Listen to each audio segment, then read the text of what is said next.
When Jasmine Crockett defended a war hero falsely accused of fraud, Judge Whitmore cut her off and declared, "I am the law in this courtroom." But just 5 minutes later, she exposed a $2 million judicial bribery scheme, and the courtroom watched him spiral into panic. Live. What did she reveal that turned the judge from untouchable to undone? Stay with us. This is a story worth every second of your time. Jasmine Crockett walked into the federal courthouse like a blade slicing through fog. Sharp, steady, unflinching. Once a rising federal prosecutor, she had turned her back on the government's power to become something far more dangerous. A civil rights lawyer who didn't flinch when the system came for her clients. Today, she stood for Maxwell Sterling, a decorated black veteran accused of misusing charitable funds.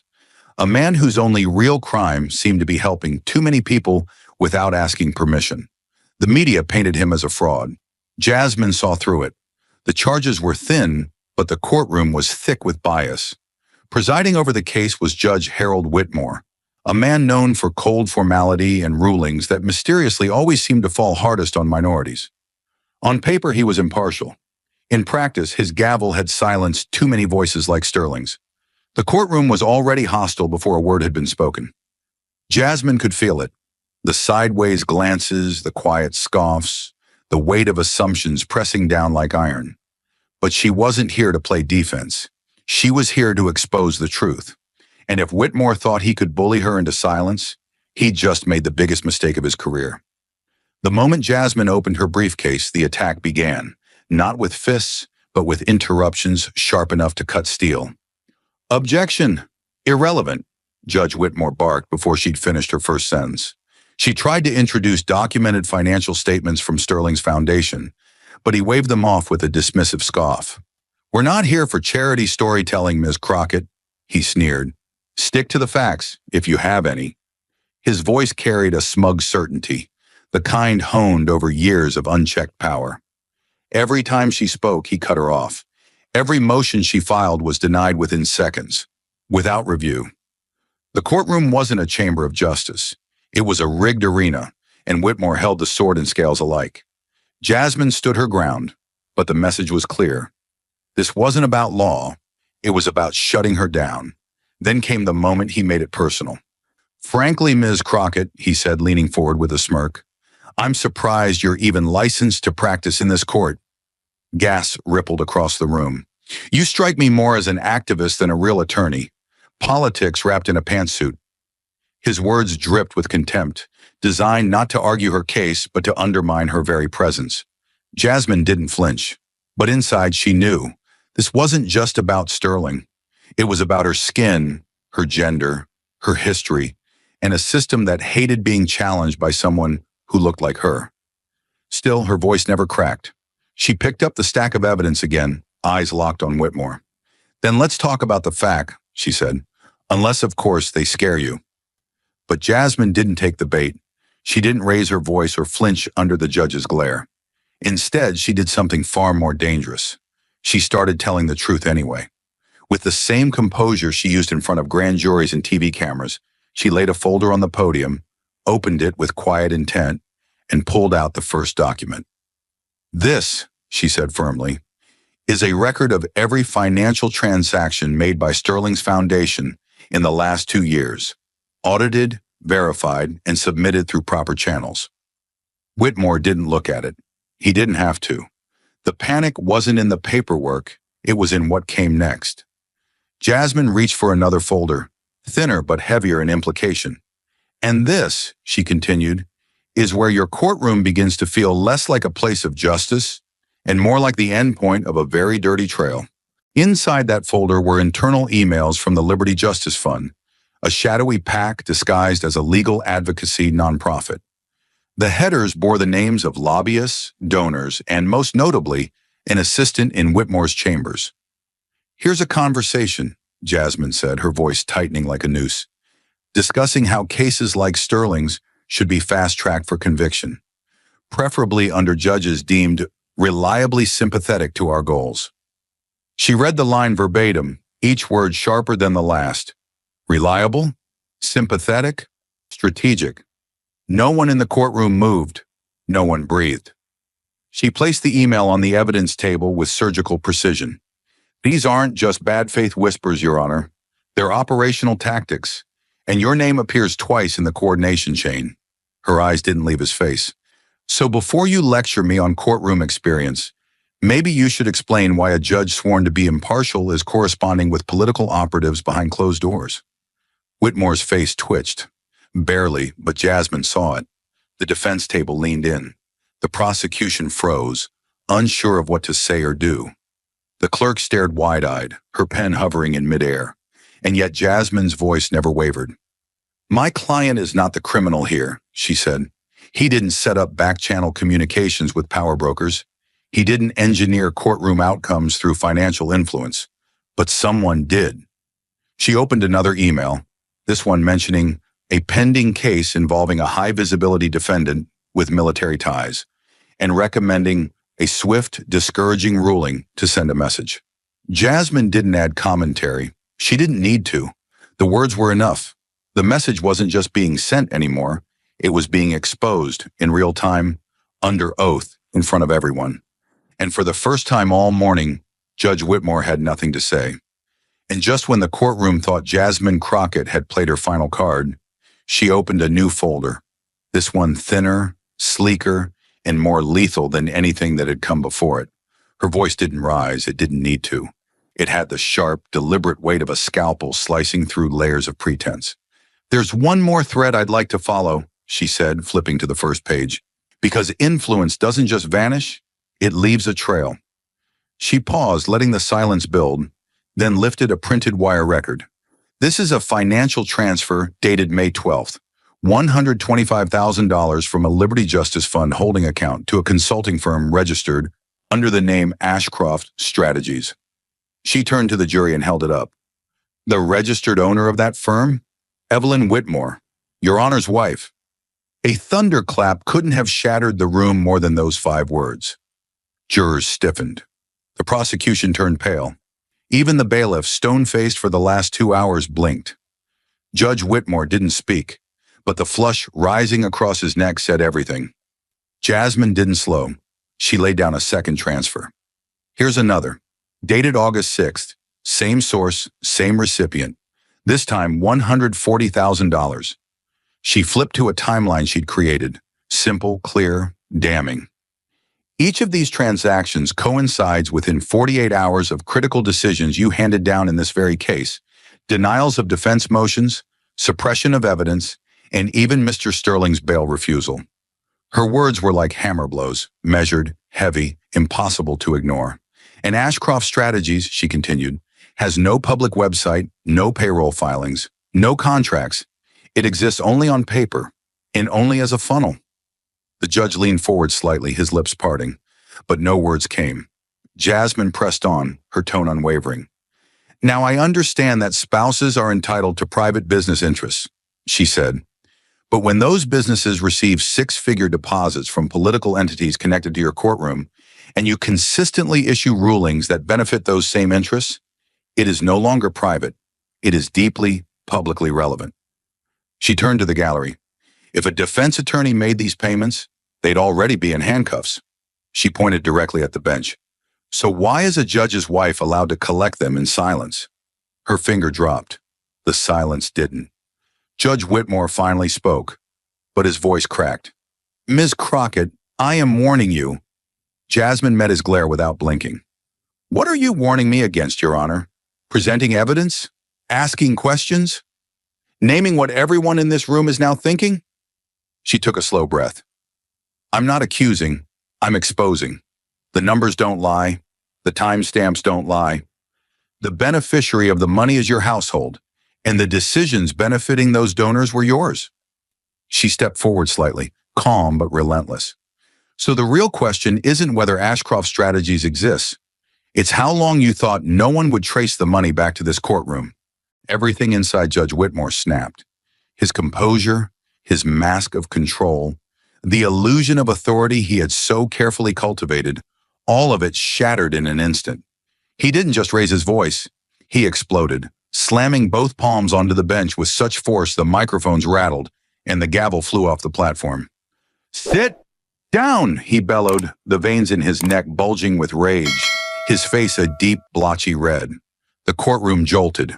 One juror actually flinched. The clerk froze, eyes wide, halfway through typing the last statement. Whitmore wasn't issuing a ruling. He was screaming like a man cornered, exposed, humiliated. "You are in direct contempt of this court, Ms. Crockett. I will not allow you to continue this disgraceful charade." Jasmine didn't flinch. She stood exactly where she was, both hands lightly resting on the podium. Her breathing was steady. Her gaze was calm.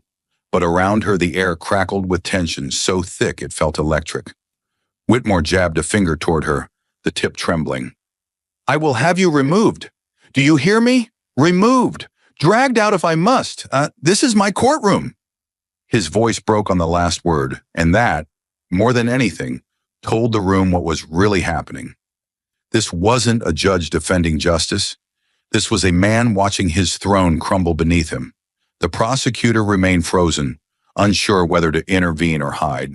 The court officers glanced at each other, hesitant, confused, caught between duty and truth. Still, Jasmine didn't move. She didn't shout. She didn't argue. Instead, she reached down, picked up the fallen gavel from where it had rolled under the table, and set it gently back on the bench, right in front of him. "Your Honor," she said, her voice even, unwavering. "When a courtroom stops listening to the truth and starts punishing the person who speaks it, it's no longer a courtroom. It's a stage.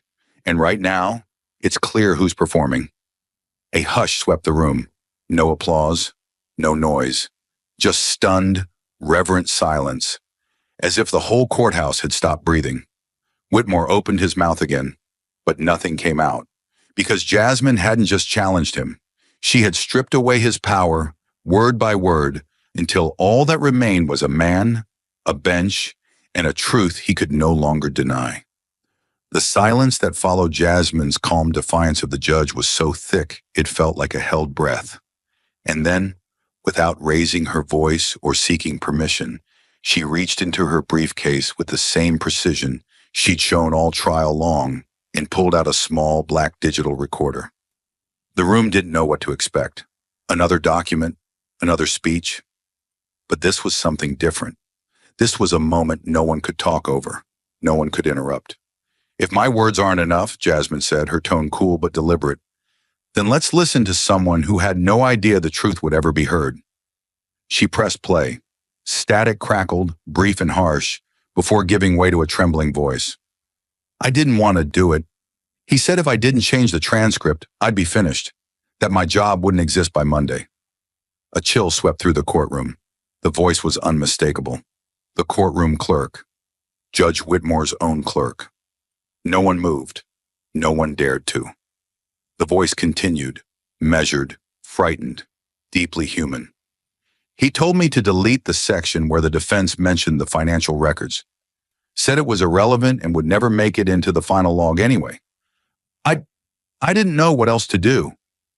Jasmine let the words play out, eyes fixed on the judge. He was frozen. His hand hovered inches from the bench, fingers stiff, lips drawn into a line so tight it looked painful.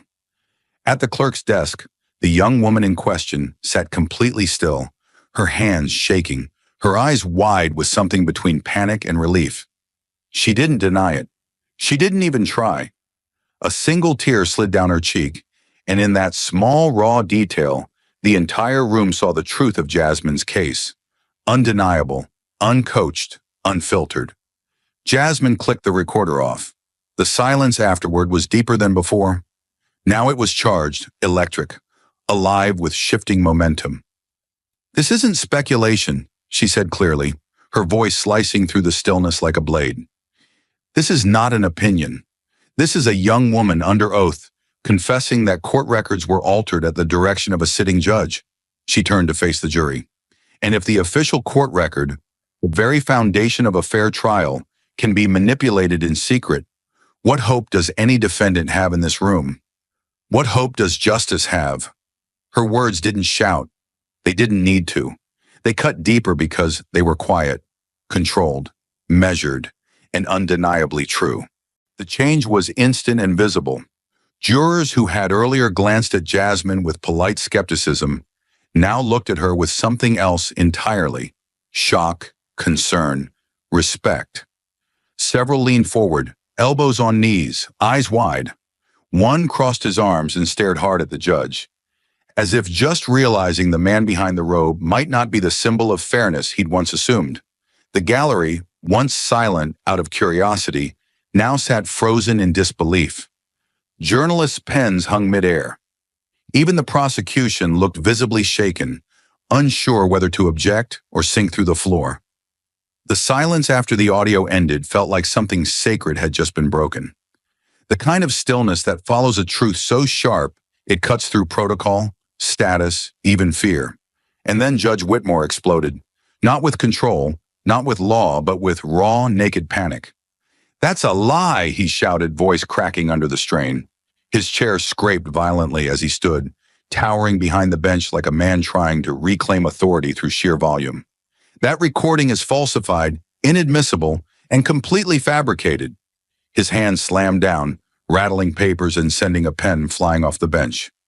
"Bailiff, officers, seize her, right now. I will not tolerate this circus in my courtroom." His finger jabbed toward Jasmine like a dagger, but his voice, once sharp with control, now rang hollow, frayed at the edges by desperation. "She's tampering with evidence. She's subverting the authority of this court. I demand her immediate arrest." But nothing happened. The officers posted along the wall didn't move. The bailiff, who had followed Whitmore's orders for years without question, stared at him, unmoving, his jaw tight, his eyes full of something dangerously close to doubt. His hand hovered near his holster, but never unlatched it. A second officer exchanged a glance with him, silent, tense. There was no confusion in their eyes, only the heavy weight of conscience. Jasmine remained motionless, framed by the bench's shadow and the light of truth. Her shoulders were back. Her face was unreadable. She didn't reach for anything. She didn't say a word, because she didn't need to. The courtroom had heard the clerk's voice. They had watched her tremble. They had felt the lie unravel right in front of them, and no amount of screaming could put it back together. Whitmore's voice climbed into hysteria. "Do your job. What are you waiting for? She is attacking the integrity of this court." But that word, integrity, landed with a thud. Even the jury flinched, like they couldn't decide whether to laugh or look away. The irony of a corrupt judge shouting about integrity was too loud to ignore. He stepped out from behind the bench now, pacing like a caged animal. "I will have you held in contempt.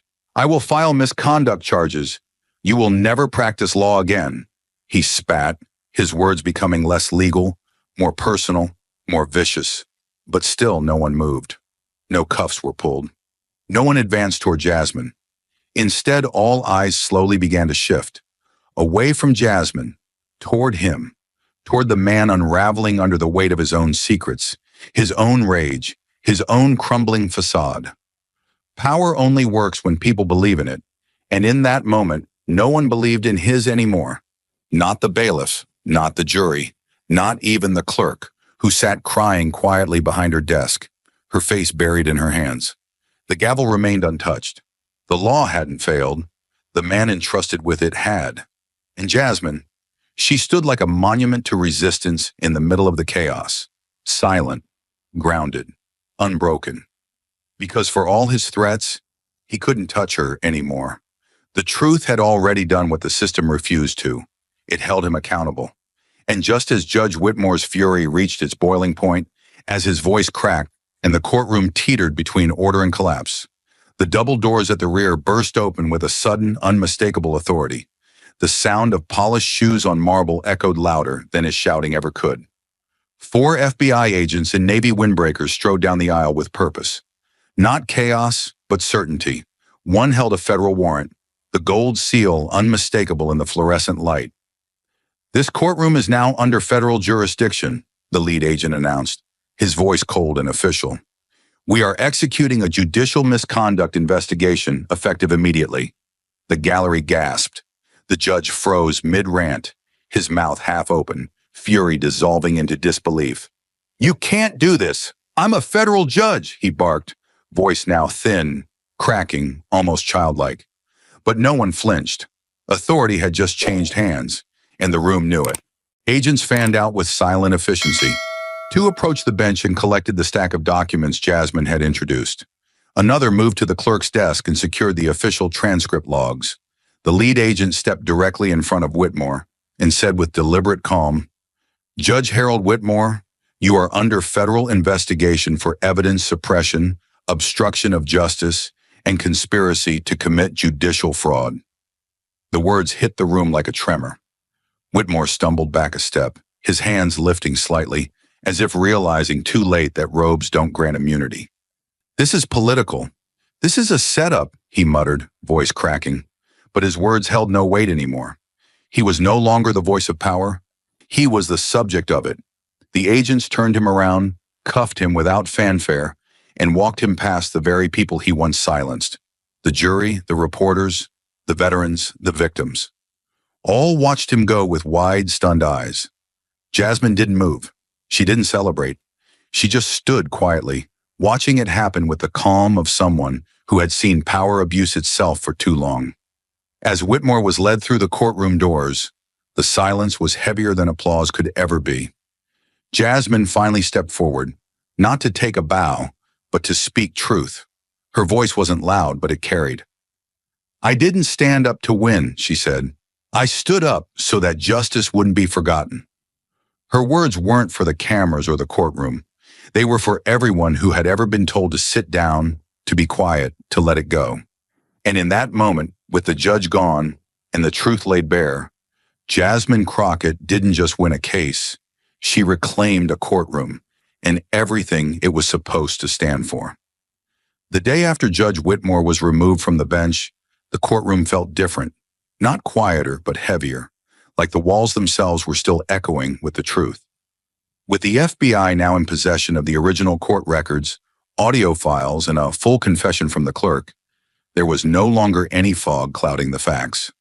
Justice, long buried beneath layers of bias and bureaucracy, was finally surfacing. Jasmine stood beside Maxwell Sterling as a new judge, neutral, restrained, and free of political ties, took the bench. The jury, instructed to disregard all previous rulings tainted by Whitmore's misconduct, had reviewed the evidence again. This time, without interference, without lies, without fear. It took them less than an hour.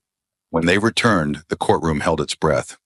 Maxwell stood, hands folded in front of him, wearing the same suit he had worn on the day of his arrest. Except this time, he wasn't bowed. He stood tall, like the soldier he was.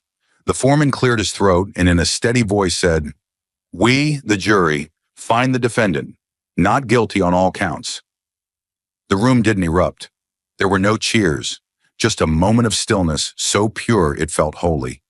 Then Maxwell's knees buckled slightly and Jasmine reached out instinctively, steadying him with one hand on his back.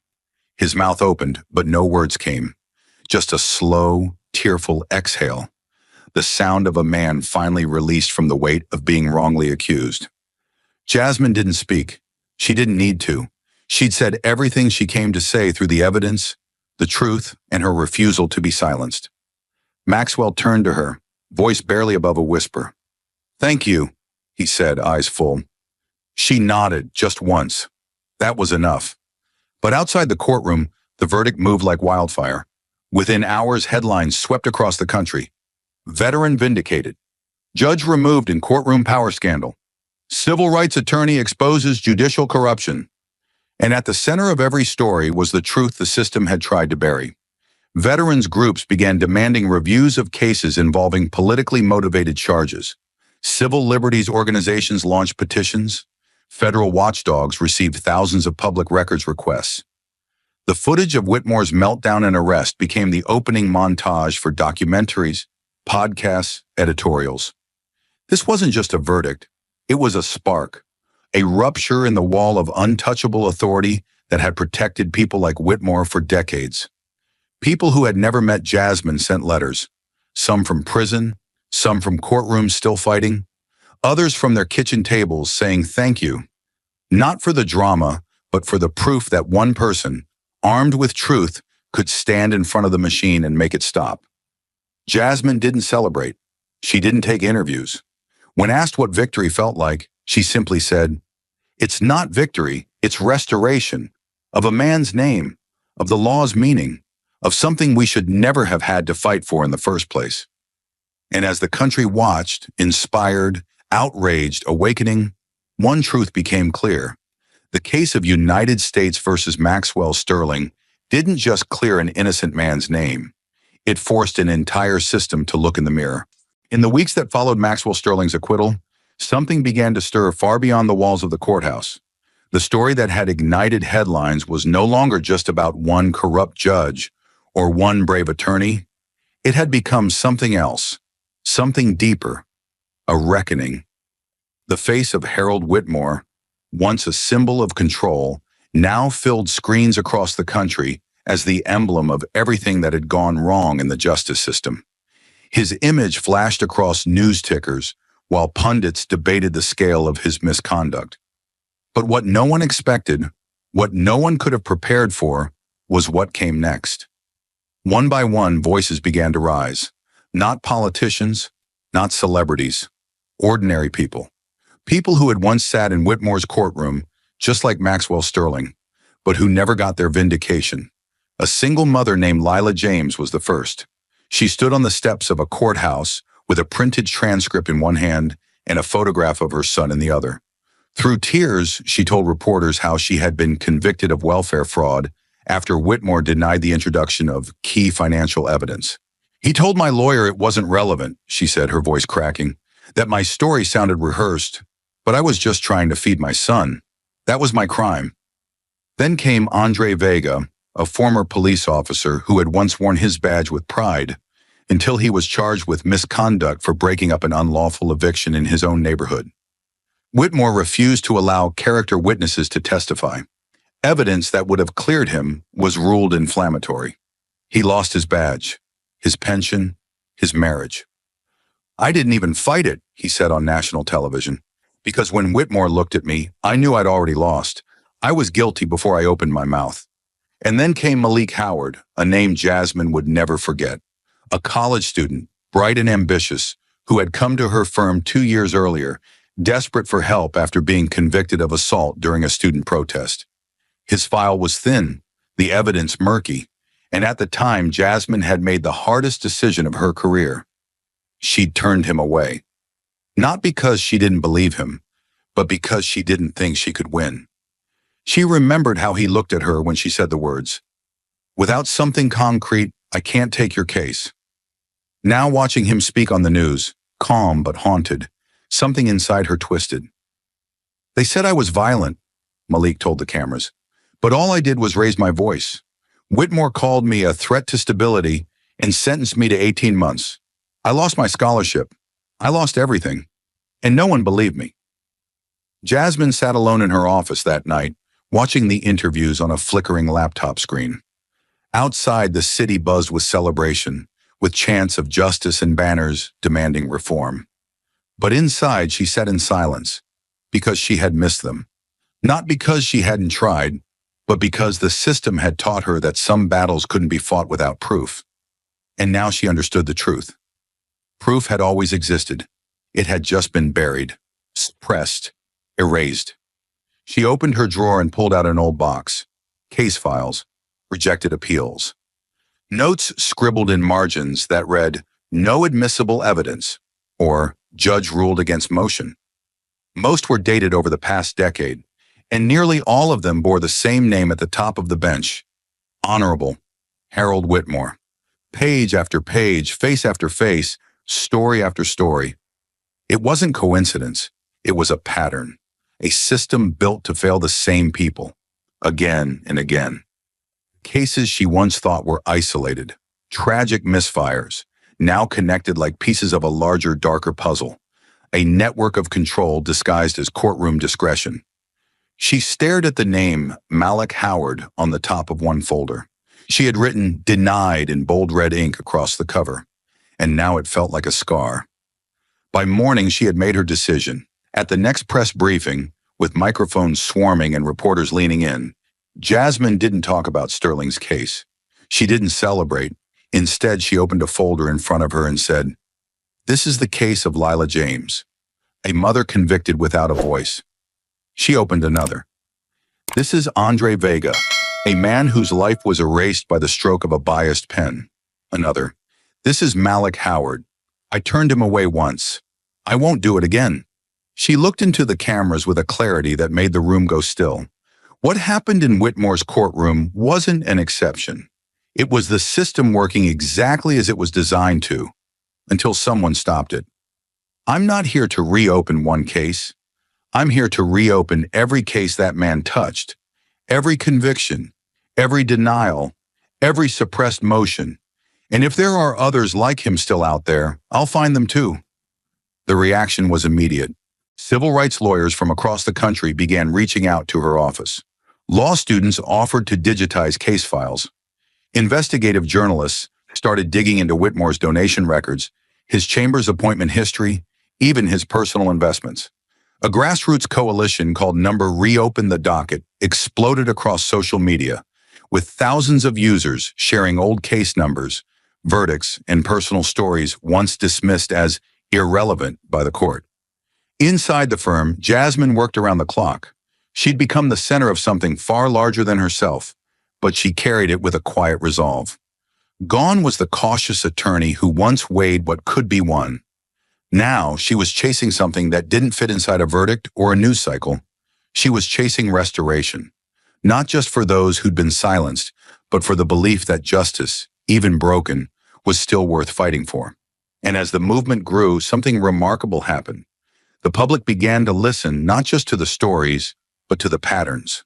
The way evidence was repeatedly suppressed, the way bail was disproportionately denied, the rulings that always seemed to favor the powerful and punish the defenseless. People began to connect the dots, not just in Whitmore's courtroom, but in others across the country. Judges were re-examined, prosecutors questioned, past rulings refiled for appeal. For the first time in years, there was a sense that the machine had slowed, and maybe, just maybe, it could be rebuilt. But Jasmine never forgot the cost. She carried it in every file she reopened. In every apology she whispered to a client she once turned away. In every night she stayed late reading testimony that had never been heard because someone like Whitmore decided it didn't matter. And through it all, she didn't seek revenge. She didn't want fame. She wanted accountability. She wanted to prove that courage doesn't always look like shouting or standing in front of a camera. Sometimes it looks like going back to the places where you failed and standing there again until the job is finished.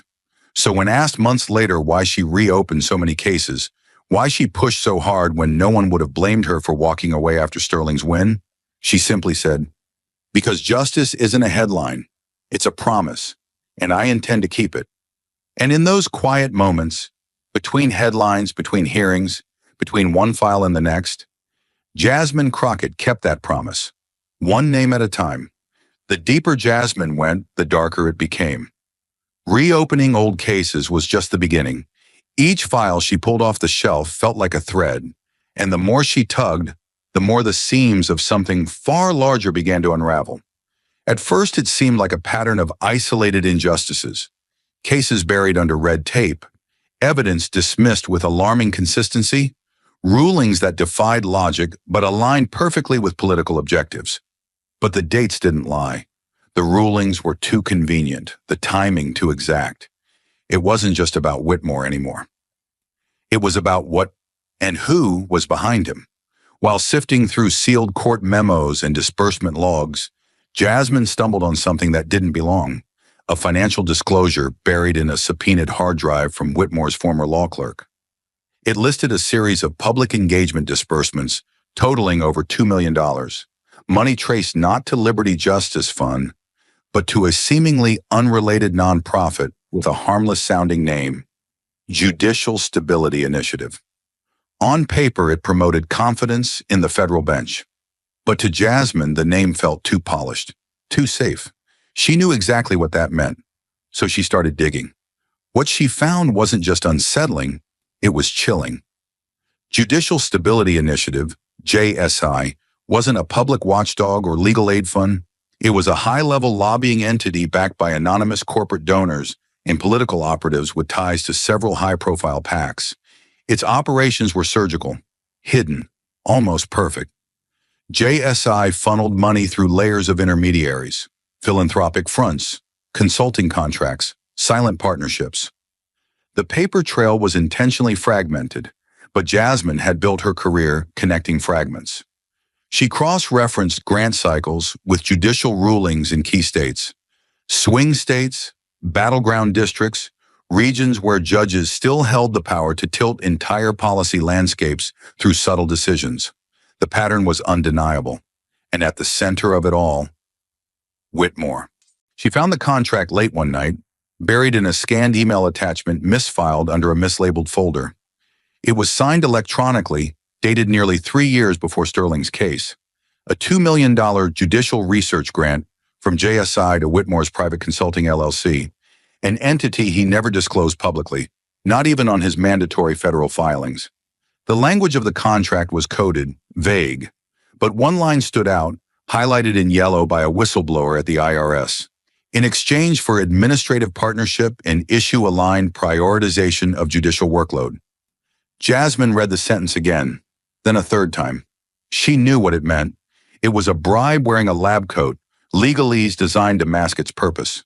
Judges weren't being paid to rule one way or another.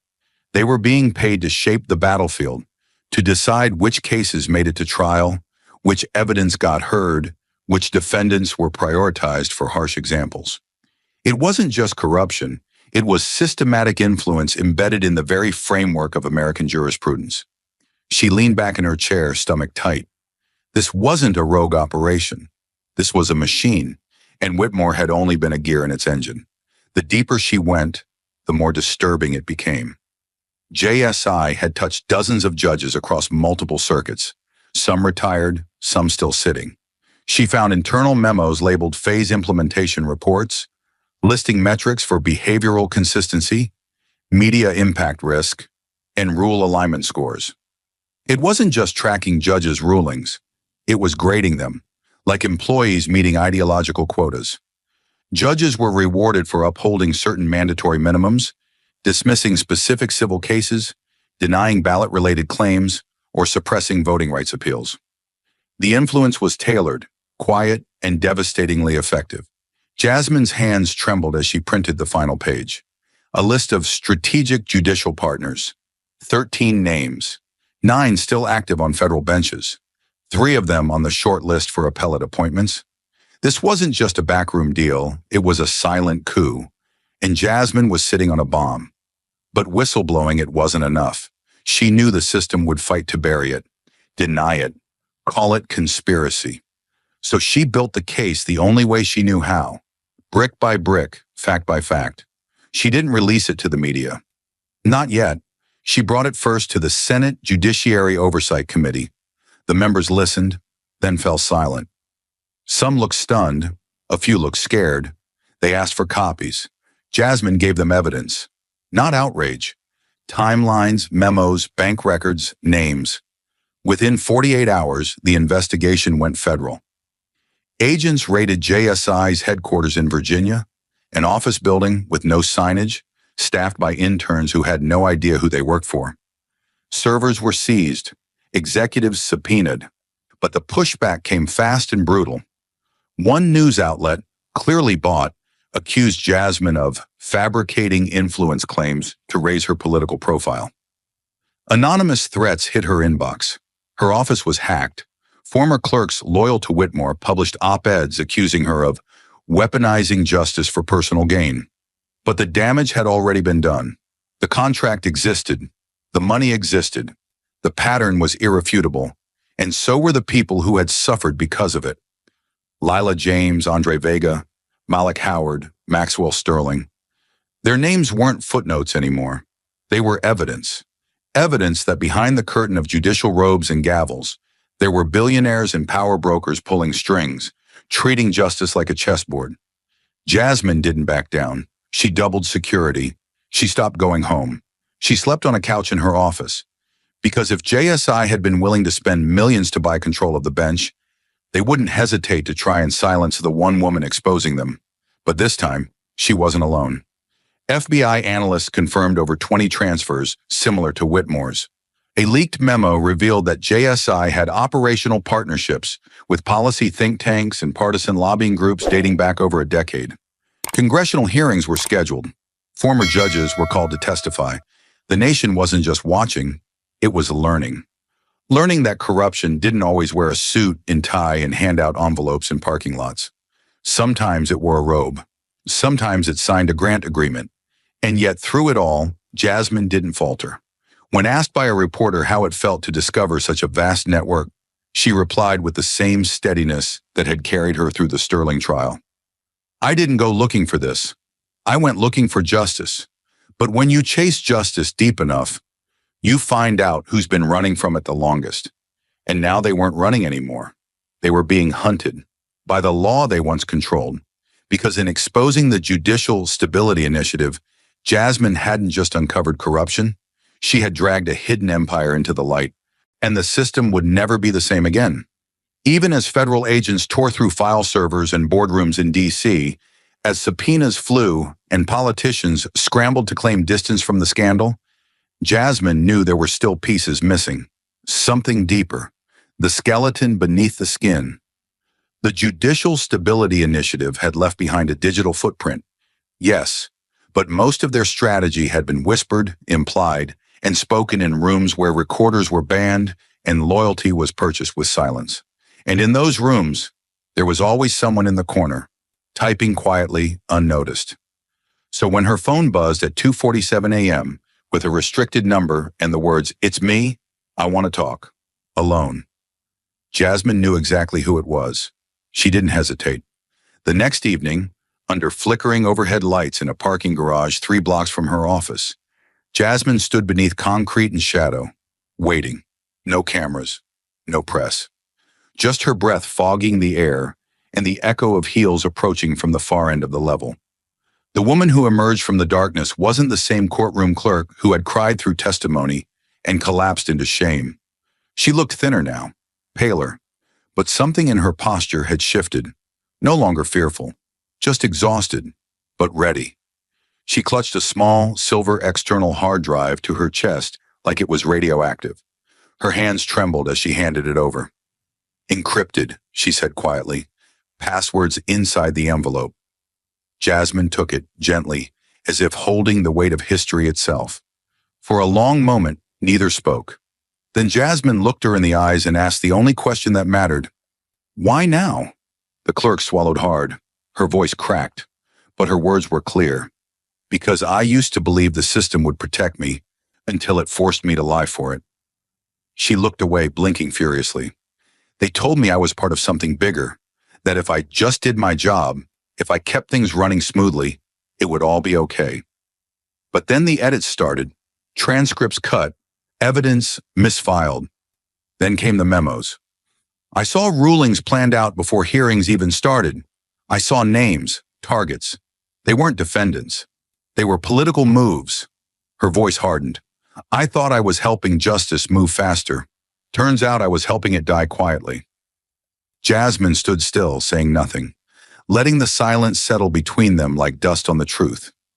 The clerk stepped back, wrapped her coat tighter. "You need to be careful," she said. "If you go public with what's on that drive, they'll come after you. Not like Whitmore. Worse, these people don't lose quietly." Then she turned, walked back into the night, and vanished, leaving Jasmine alone in the silence, holding a drive that could shake the very foundation of the American judiciary. Back at her office, lights off, blinds drawn, Jasmine opened the envelope and typed the password. "Lady Justice, 2020. And the screen lit up with more than she was prepared for. Dozens of folders, time-stamped, organized, labeled not by case names but by themes. Priority narratives, Q2 strategy, case placement, veterans and minorities, target judges, appellate allies, outcome certainty, thresholds. Each one opened like a confession. Meeting transcripts with donors, audio clips from conference rooms where clerks, judges, and operatives discussed how to streamline the messaging through case law. One file, labeled simply Sterling, contained a full timeline of his arrest, the judicial schedule, and recommendations from the Liberty Justice Fund, sent weeks before his indictment. They'd selected him not because he'd broken any laws, but because he'd made headlines, because he'd embarrassed certain donors, and because he fit the narrative, a minority veteran who could be framed as corrupt to discredit broader reform efforts. Jasmine listened to a clip 3 times before she even moved. It was a male voice, confident, smooth, laughing slightly as he said, "If we can't rewrite the law, we control the rulings. The people won't notice. They'll think the court decided, and that's the genius of it." Her hands clenched into fists on the desk. She kept going. There were lists, cases recommended for dismissal, cases approved for harsh sentencing, judges ranked by ideological flexibility, payment schedules, bonuses, a whole subfolder titled Clerk Compliance Tactics, detailing exactly how young, overworked assistants were coached into silence, job security, recommendations, vague threats of irrelevance, and in the middle of it all, Whitmore, his initials, his edits, his voice in 3 separate clips, saying things like, "We can make this disappear," and "You want results? Keep the optics clean. We bury what doesn't serve the bench." Jasmine leaned back in her chair, heart pounding. She had uncovered the front, the public-facing arm of judicial manipulation. But this was the spine of the machine, the engine room, the rot, and one woman, broken by guilt, dragged through humiliation, had been brave enough to bring it to her. She called her team in at 4 a.m. No coffee, no breakfast, just laptops, headphones, and resolve. No one asked questions. They knew this wasn't about law anymore. It was about legacy, about whether the truth mattered more than power. 2 days later, Jasmine stood before a federal panel with a copy of the drive in her hand. "I am not here with allegations," she said. "I am here with receipts, audio, transcripts, contracts, the bones of a system built to look like justice and function like tyranny. The public trusts the courts because it has to, because without that trust, everything falls. These people have weaponized that trust and hidden behind your silence." She looked them all in the eyes. "But I won't be quiet, not anymore." The hearings went public. Headlines followed. Lawsuits were filed. Judges once considered untouchable were suddenly being reviewed, recused, replaced. But through it all, Jasmine kept her promise. She didn't name the clerk publicly. She shielded her, protected her. Because whistleblowers don't just expose corruption, they pay a price for doing so, and Jasmine knew that better than anyone. Weeks later, the clerk sent one final message. No subject line, no greeting, just one sentence. "Thank you for believing me when the system no longer did." And Jasmine stared at it for a long time, before closing her laptop and whispering to herself, "You saved more than just a courtroom. You helped tear down the walls." Because sometimes the most powerful testimony doesn't come from the stand. It comes from the shadows, from the people who've seen the worst of the system and choose to rise anyway. It had been exactly 1 year since the Sterling trial cracked the mask off a broken system. 1 year since Judge Whitmore had been led away in cuffs, and Jasmine Crockett had stood silent as the courtroom exhaled. But the ripples had never stopped. Investigations bloomed across districts, petitions reopened old cases. At least 7 federal judges had been recused, reassigned, or indicted. New oversight bodies had formed. Whistleblowers had surfaced in waves. But beneath the headlines and hearings, one truth had stayed with Jasmine. Corruption wasn't extraordinary. It was ordinary, systemic, predictable, allowed. So when she received the invitation from the National Judicial Academy, one of the highest institutions in the legal world, to deliver a keynote to their graduating class of judges, she hesitated. She wasn't interested in trophies. She wasn't interested in legacy, but she knew what was at stake if she stayed silent. And so, 12 months to the day after the verdict, Jasmine Crockett stood alone on a polished oak stage, the seal of the Academy behind her, facing rows of black robes and eager eyes. A room filled with rising judges, each one preparing to wield the gavel, to decide who walks free and who doesn't, to define what justice would mean. For decades, she didn't smile. She didn't begin with applause or anecdotes or gratitude. She began with fire. "I am not here to talk about winning," she said. Her voice was calm but filled the auditorium like a drumbeat. Because justice is not a contest. It's not a career. It's not a political tool. It is a responsibility. And if you're not ready to carry it with clean hands and a clear heart, then you should walk out of this room right now. A few heads shifted, one or two exchanged glances, but no one moved. Jasmine continued, her steps slow and deliberate across the stage. I've stood in courtrooms where the outcome was decided before the opening statement. I've watched judges dismiss evidence not because it lacked merit, but because it challenged power. I've seen victims turned into villains with a wave of a hand and a stroke of a pen.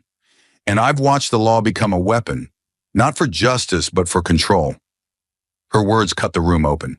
She reached the podium and paused, letting the silence settle. Then she placed a file on the surface. Worn, thick, edges curled. She opened it and pulled out a single page. This is the case of a man named Maxwell Sterling, she said. You've probably read about him. Decorated veteran, accused of fraud, denied bail, nearly imprisoned for something he didn't do. But you didn't read the footnotes. You didn't see the judge who suppressed evidence because it didn't serve the narrative. You didn't hear the clerk who was told to clean the transcript or risk her career. You didn't watch an entire courtroom pretend that bias was order, that silence was professionalism, and that injustice, when executed politely, was still somehow legal. A hush fell over the room. No one shifted now. Every breath was quiet. Every gaze locked forward. Jasmine's voice dropped lower, more personal, more dangerous. I turned people away. I told them I couldn't help without evidence. And in doing so, I became part of the same system I thought I was fighting. Because injustice doesn't always look like a lie. Sometimes it looks like bureaucracy, like clean shoes and neutral tones in scheduled hearings. It wears a robe, and it asks you to trust it while it tears lives apart. Her hand gripped the edges of the podium, and I let it happen, until one day, I didn't. She let the weight of the moment breathe. Then she stepped away from the podium, looking each future judge in the eye. You're going to enter courtrooms where no one will challenge you, where your word will shape lives, where silence will surround your mistakes. And when that day comes, ask yourself this: are you protecting the law, or are you protecting yourself? Her voice rose, not in volume, but in strength. Because power will beg you to believe that justice must bend to politics, that speed is more important than truth, that the outcome must fit the narrative. And if you are not careful, if you are not brave, you will become what you once promised to stop. She paused, then held up a photo, black and white, folded, creased, of Malik Howard. This young man lost 2 years of his life because a judge didn't think his voice was worth hearing. That judge is no longer on the bench. But Malik still wakes up every day with the memory of cuffs on his wrists in a cell instead of a classroom. She placed the photo down gently. Your job is not to be efficient, it's to be just. The room was so silent it could have shattered. If you want the robe because it gives you control, because it gives you status, because it gives you the last word, take it off now. Burn it. Go home. We don't need more judges. We need more guardians. Her final words came slowly, each syllable deliberate. I did not stand in that courtroom to win. I stood there so that the next generation of judges would remember why the courtroom exists in the first place. It exists for the voiceless, for the vulnerable, for the forgotten. And if it ever becomes a stage for ego or a shield for the powerful, then it's no longer a courtroom. It's a weapon. She let the silence linger one last time, then stepped back, leaving only the echo of truth behind her. No applause followed, not at first. But then a slow, rising sound emerged. Not thunderous, not performative, just a quiet, growing wave of hands, clapping for something more than a speech, clapping for a reckoning. Because in that moment, in that room full of robes and ambition, Jasmine Crockett had done something that no verdict could ever guarantee. She reminded them all that justice is not a title, it's a choice, and one they would have to make every day for the rest of their lives. The speech ended, but its echoes didn't fade. The footage of Jasmine Crockett standing on that stage, unflinching, unapologetic, made its way through law schools faster than any textbook could. Within weeks, professors were requesting transcripts. Civil procedure classes dissected her courtroom strategies, while legal ethics seminars framed entire modules around the Sterling case. But it wasn't the scandal they focused on. It was the principle that justice isn't just a structure of statutes, but a fight for clarity in a world that profits from confusion. In one lecture hall at Georgetown, her cross-examination of Whitmore was projected on a screen 20 feet wide. A professor paused the video right as Jasmine held up the forged financial document and asked, "Now, what does this moment teach us about moral authority versus judicial authority?" In a packed room of future attorneys, no one spoke for a long time, because they weren't watching an argument. They were watching a rescue of truth from power. At Yale, her pretrial motion to introduce systemic bias was used in a moot court final. At Howard University, students held a week-long seminar titled The Crockett Doctrine, When Law Bows Speak Louder. Law journals debated the ruling. Podcasts broke down her questioning frame by frame. And perhaps most telling of all, a panel of retired judges updated the ethics curriculum with a new case study titled When the Bench Breaks, the United States versus Sterling and the Price of Silence. In a matter of months, her fight had become more than a trial. It had become a teaching tool. And Jasmine didn't even know the full extent. She wasn't reading headlines. She was still in the trenches, reopening files, mentoring public defenders, pushing for legislation to bar undisclosed financial influence in judicial appointments. The work hadn't stopped, but something had shifted. This time the system was listening. And while Jasmine's name rose across headlines, another name quietly returned to the spotlight. This time on his own terms.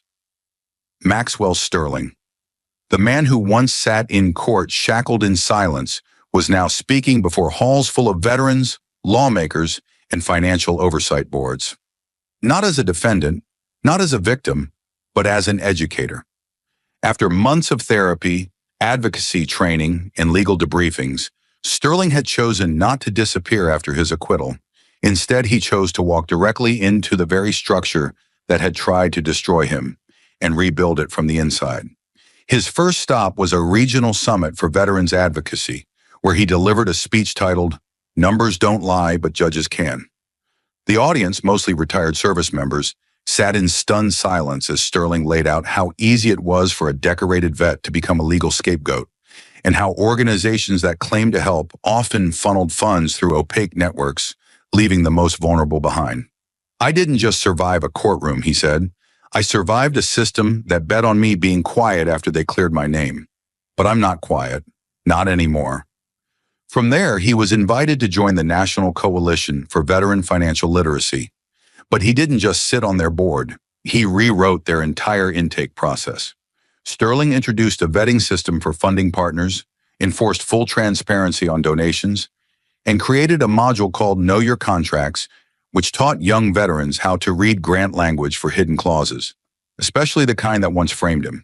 He worked directly with younger soldiers transitioning out of service, many of whom carried invisible scars: PTSD, dishonorable discharges, exploitative employment offers. Sterling sat with them, looked them in the eyes, and said, "They'll use your uniform when it's convenient. Then they'll hang you with the ribbon if they think no one's watching. Learn the system before it learns you." His words carried weight because they weren't theory. They were battle-tested truth. By year's end, Sterling had advised 3 nonprofits on internal financial ethics. 2 of them found inconsistencies they hadn't noticed before. One of them caught a 6-figure embezzlement scheme, not because of an audit, but because of a checklist Sterling helped write. His name now appeared not in case dockets, but in grant guideline manuals and ethics panels. He was no longer being judged. He was helping define the standards. Meanwhile, Jasmine and Sterling stayed in quiet contact. No fanfare, no photo ops. Just the occasional phone call, updates, insights, advice. In one of those conversations, Jasmine asked him how it felt now, standing in the middle of the same system that nearly erased him. "It's like walking through the ruins of a house that once burned you alive," he said, "except this time, you've got the hose." But perhaps his most important contribution came quietly, behind closed doors. when he co-authored a proposal for the Department of Veterans Affairs titled Structural Protections Against Targeted Prosecution. In it, he recommended a national database of judicial rulings that disproportionately affected veterans of color, a mechanism that could detect patterns long before another Sterling case was allowed to happen. And Jasmine? She wrote the legal appendix. She submitted the proposal herself. And for the first time, it passed committee without objection. Because the system had learned, slowly, painfully, but it had learned. One afternoon, nearly 18 months after the verdict, Jasmine sat in a lecture hall, not as a speaker, but in the back row, unannounced. A third-year law student was presenting a paper on courtroom ethics, and on the final slide, she saw something that made her throat tighten. A black and white photo of Sterling on the stand. Beside it, a quote, "If the system can break someone who served it, what do you think it'll do to the rest of us if we don't fight back?" Monsieur Sterling. And beneath that, one word in bold. Remember. Jasmine didn't speak to the student after class. She didn't need to, because the legacy was already working. The law had remembered, not just the scandal, but the humanity, the cost, the choice. And while names like Whitmore faded into footnotes and sentencing reports, the names that once trembled under cross-examination, Sterling, Howard, James, Vega, now lived in footnotes of a different kind. Course material, reform policy, public service training. Their stories weren't cautionary tales. They were calls to courage. And in the quiet that followed, Jasmine finally allowed herself to believe something she had never said out loud, not even in the moments of victory, that maybe, just maybe, justice had a memory after all. The real lesson buried beneath the trials, the headlines, and the shattered silence is this. Justice is not guaranteed. It is defended. Jasmine Crockett didn't fight for glory. She fought because someone had to say no when power demanded silence. Maxwell Sterling didn't survive because the system worked. He survived because someone finally chose to listen. The greatest injustice wasn't the charges, it was how easy it was to make them stick. It was how familiar the silence felt around a man society had decided not to believe. But they stood up, and in doing so they reminded the world that law is not a weapon, and courtrooms are not stages. They are sacred spaces, meant to serve the people, not control them. Jasmine didn't seek revenge. Sterling didn't seek pity. They sought accountability, and in that pursuit they gave others the courage to do the same. The lesson isn't about victory, it's about responsibility. To protect truth when it's inconvenient, to speak up when it's dangerous, and to remember that real justice begins when someone dares to say, "This is wrong, and I won't let it stand." Because silence protects power, but truth sets people free.